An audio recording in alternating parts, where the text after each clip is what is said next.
And we're back. Thank you for staying tuned to Sports Federation TV. With me now is a very special guest from the Sports Science Institute in the Western Cape, specifically Newlands, Cape Town. He's Niel Michau. And welcome. Thank you for joining us. Thank you. Thanks for having me. So, Niel, what do you do at the Sports Science Institute? So I'm a biokineticist. And I work at the High Performance Center within the Sports Science Institute. So mostly my day-to-day is working with athletes and then trying to find ways of getting them to improve their performance and finding ways of helping them along their career path as an athlete. All right. So, well, I have to ask then, because there's a lot of people that maybe don't understand the distinction. What is the difference between a personal trainer and a biokineticist? Okay, so a personal trainer generally focuses on just doing exercise, as in you will go in and have an exercise session, and then obviously with long-term goals, but those goals are usually more geared towards things like maybe weight loss, maybe improving your strength to a certain extent, or maybe just health benefits, reducing cholesterol and all those kinds of things. Whereas as a biokineticist, you are more aligned with sort of health, or how can I say it, more medical terms, like getting cholesterol, heart rate, cardiovascular, working with patients with cardiovascular disease, physiological, can I call it, issues that they might have, or medical conditions. And then more specifically where I work is with with injured athletes and so forth. Okay. So more focused on rehabilitating injuries, as well as keeping athletes fit while they might be in a cast after breaking a leg or something like that. So obviously, like they can, let's say a cyclist has a fall, breaks a shoulder. How do we keep him fit and strong while he recovers? Because obviously it will take about 6 weeks before he can come out of the cast, but then we try to keep him in a condition where he can get back on the bike at a competitive level, if he is a competitive cyclist, as fast as possible. Okay. Would you say, how affordable is it, depending on what you want to achieve using the facility?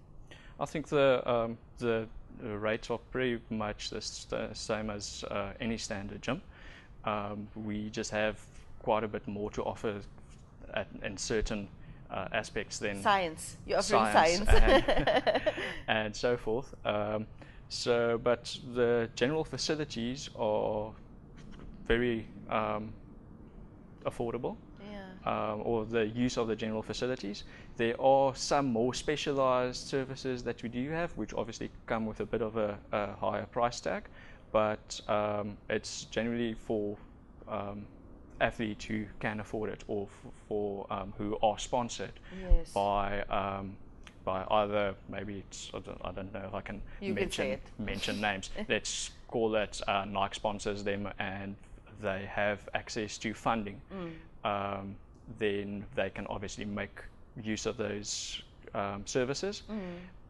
In some other cases, it might be for like the neuro rehab, where they have the Walking with Brandon Foundation, where they actually have what they call exoskeletons, where the spinal cord injury patient can actually get up and, by making use of his core muscles, be able to walk basically again, and that's been shown to help Sounds a lot. almost futuristic, eh? Yeah, it looks a little bit futuristic, especially if you see it for the first time. I see it every day, so you get used to it. But it basically looks like this person standing in this robot suit walking. Lovely. Well, you've brought some pictures, so we can have a look at those impressive facilities. Let's take a look at that now. Okay, so that's our fitness center. You can see it's basically 2 levels. So the lower level is the swimming pool and the bathrooms and so forth.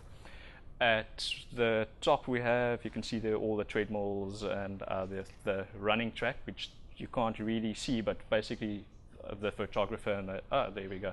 You can see the running track. It's about 144 meters in or around, and spinning class in the corner that you can see there, all the the weights that you might use for your squats and your bench press and so forth, your dumbbells, or pretty much all the normal equipment you'd have in a commercial gym.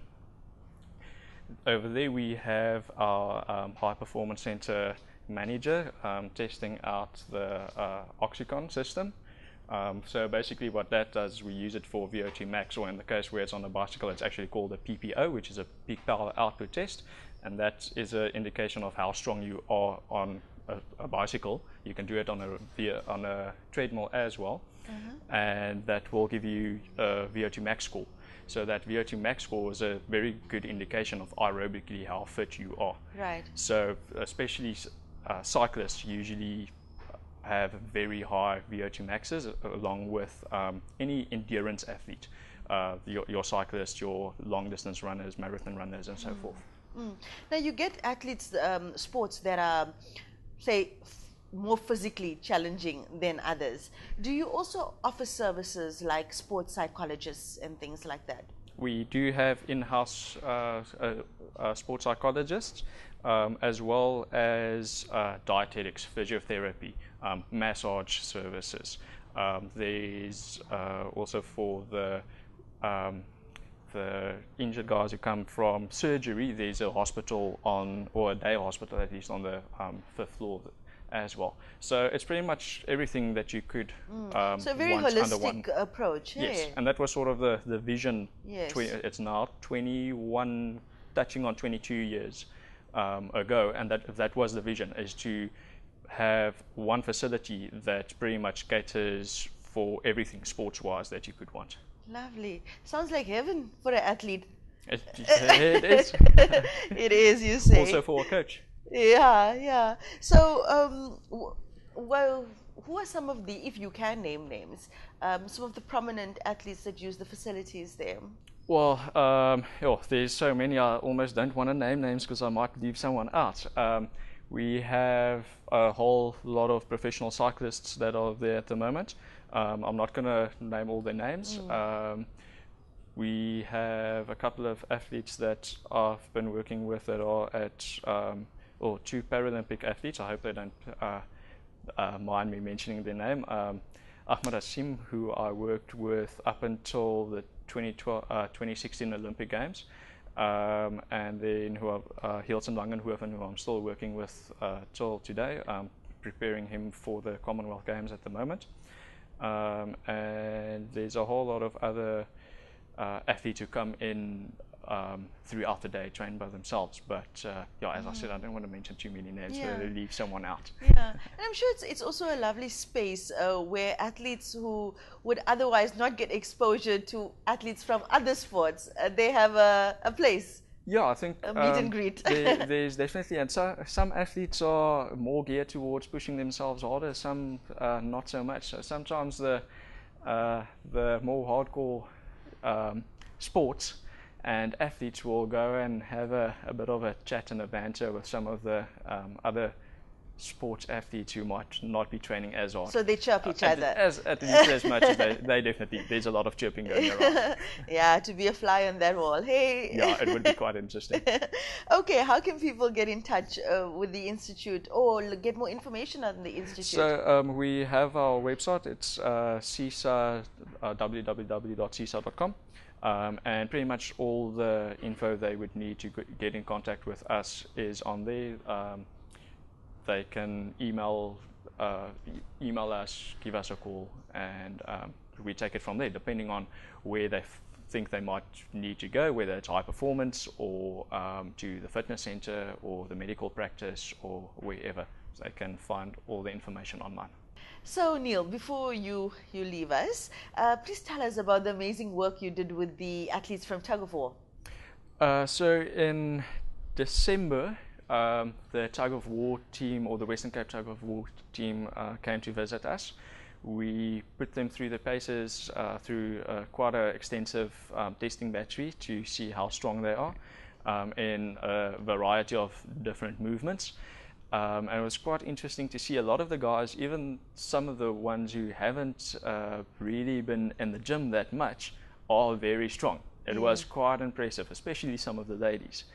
But yeah, so we took them through a whole testing batch. We identified any weaknesses that they might have had, and then went and designed programs for them to go and train over the holidays. Now, obviously, it was December holiday and it's Christmas and everything. So what we did is we waited till Jan to tell them, all right, it's time to come back. We're going to test you again. And surprise, surprise, luckily a couple of them weren't having too many Christmas Puddings. treats. And most of them actually improved quite well over the month festive, yeah. time period. So we've updated the program, sent it all to them again, and we'll hopefully see pretty soon how they continue to progress, both within the Western Cape levels and nationally and internationally. Well, you know, we've had Tug of War on the show a couple of times, and I could probably bet you that they're not going to disappoint you. They actually are quite well respected internationally as well, because they perform, even the juniors perform excellently in those international competitions.